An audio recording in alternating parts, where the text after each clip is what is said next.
Hello everyone, welcome to amazing platform Vishay study friends.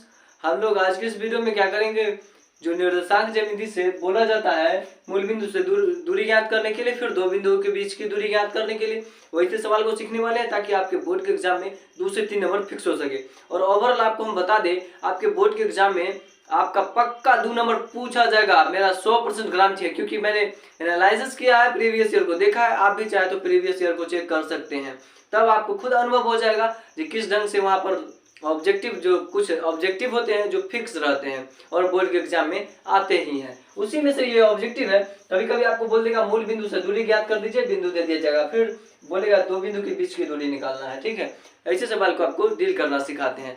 चलिए देखिए question क्या बोला है, बिंदु P -3,4 का मूल बिंदु से दूरी ज्ञात करें।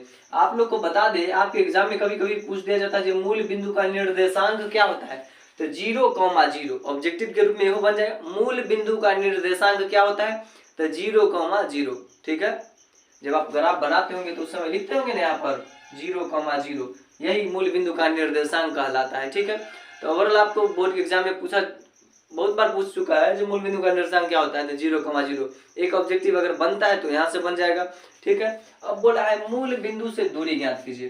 ठीक है, तो ऐसे परिस्थिति में आप 2 तरीका से बना सकते हैं। ओवरऑल आपको हम क्या करते हैं, शॉर्ट तरीका सिखाते हैं। ठीक है, मूल बिंदु से जिसमें दूरी ज्ञात करने के लिए बोले तो उसके लिए सूत्र क्या होता है, रूट अंडर, सूत्र लिखना है आपको, मूल बिंदु से दूरी, मूल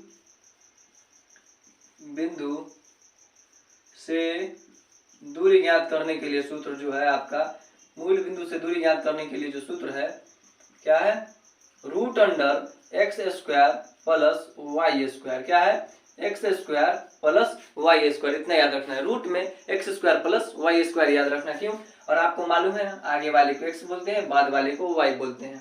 अब क्या करेंगे, एक्स कितना है, -3 है, तो -3 का क्या कर देंगे स्क्वायर, प्लस वाई कितना है, 4 है, तो क्या कर देंगे 4 का स्क्वायर कर देंगे।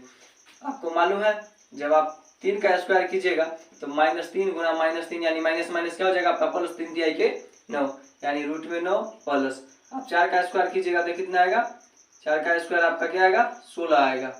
ठीक है, 4 का स्क्वायर क्या आएगा, 16। तो आपको मालूम है जब आप जोड़िएगा इसके रूट के अंदर तो कितना आएगा, रूट में आएगा आपका 25।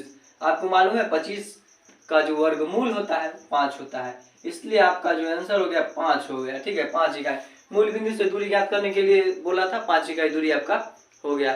ठीक है, आई होप आप लोग को समझ में आया होगा। नेक्स्ट सवाल क्या है आपका, देखिए ध्यान से, देखिए बोला है बिंदु, और हाँ एक बात और बता दूं आप लोग को, यहाँ पर P बिंदु जो दिया है नाम रख दिया है, कभी कभी बिंदु नहीं देगा, डायरेक्ट P हटा देगा और बोल देगा बताइए बिंदु -3,4 का मूल बिंदु से दूरी ज्ञात कीजिए, डायरेक्ट आपको बोल देगा। इसलिए आप P क्यों आर इस पर आपको ध्यान नहीं देना है, डायरेक्ट आपको सूत्र याद रखना, रूट में x square plus y square, उसके बाद अगर वर्गमूल निकलने वाला यहाँ पर होता तो वर्गमूल निकाल देते, नहीं निकलने वाला होता तो डायरेक्ट छोड़ देते, वही आपका क्या हो जाता आंसर। ऑब्जेक्टिव के रूप में रहे तो ऐसे बनेगा, और सब्जेक्टिव के रूप में भी रहे तो ऐसे ही बनेगा। ठीक है, तो ऑब्जेक्टिव के रूप में आपको 5 आंसर रहता, सब्जेक्टिव के रूप में तो आपको पूरे बना के दिखाना था। आई होप आप लोग को समझ गए होंगे। ठीक है, देखिए बिंदु P 3,-2 है तथा Q जो बिंदु आपका -5,3, इसके बीच के दूरी ज्ञात करना है, यानी कि 2 बिंदु आपको दिया है, वो P दिया है, वो Q, इसके बीच के दूरी ज्ञात करना है। सबसे पहले आपका सॉल्यूशन लिखते समय आपको लिख देना है 2 बिंदु के बीच की दूरी, लिख देना है। अब बराबर जो सूत्र होता है आपका, ये बहुत बड़ा नहीं है बट बड़ा है, x2 - x1। ठीक है, फिर उसका स्क्वायर प्लस y2 - y1, अब इसका है क्या, होल स्क्वायर, लिख दिए। अब आपको क्या कर देना है, देखिए आपको बताते हैं। सबसे पहले ये आया है इसलिए x, ये हो गया y, ये क्या हो गया x, आगे वाले को बोलते हैं, बाद वाले को क्या बोलते हैं y। 1 नंबर में आया इसलिए दोनों x1 y1 हो गया, 2 नंबर में आया इसलिए x2 y2 हो गया। ठीक है, अब इसी के अनुसार आपको यहाँ पर मान रख देना है। x2 पूछा है, x2 आपका कितना हो गया -5, तो -5 लिख दिए। क्वेश्चन सूत्र में आपका क्या है माइनस, फिर बोलता है x1 कितना है 3 है, 3 लिख दिए। फिर बोलता है स्क्वायर लगा दिए, प्लस का चिन्ह है तो प्लस, फिर बोलता है y2, तो y2 कितना है 3 है, 3 लिख दिए, माइनस है माइनस, फिर कहता है y1 अपना कितना है -2 है। आपको बात मालूम है ना, यहाँ पर माइनस है, यहाँ से -1 जाएगा तो माइनस माइनस में गुना हो जाएगा, क्या हो जाएगा +2 हो जाएगा, यहाँ पर 2 था, ठीक है। अब देखिए उसका बोलता है होल स्क्वायर लगा दिए। अब देखिए माइनस में 5 है और माइनस में 3, यानी कि माइनस माइनस जुड़ जाएगा, संख्या जुड़ जाएगा, चिन्ह वही रहेगा। जैसे कि आपको बता देते हैं 5 रुपये आप कर्ज में थे, 3 रुपया कर्ज और ले लिए, यानी माइनस का मतलब कर्ज और ले लिए तो -8 रुपया कर्ज जुट गया, यानी कि माइनस में 8 का स्क्वायर प्लस का प्लस, 3 और 2 कितना हो जाएगा अपना 5 हो जाएगा, यानी कि 5 का स्क्वायर। जब आप 8 का स्क्वायर कीजिएगा तो -8 गुना -8, यानी माइनस माइनस प्लस, और 8 ही 8 64 हो जाएगा आपका, यानी कि 64 प्लस का प्लस 5 का स्क्वायर 25।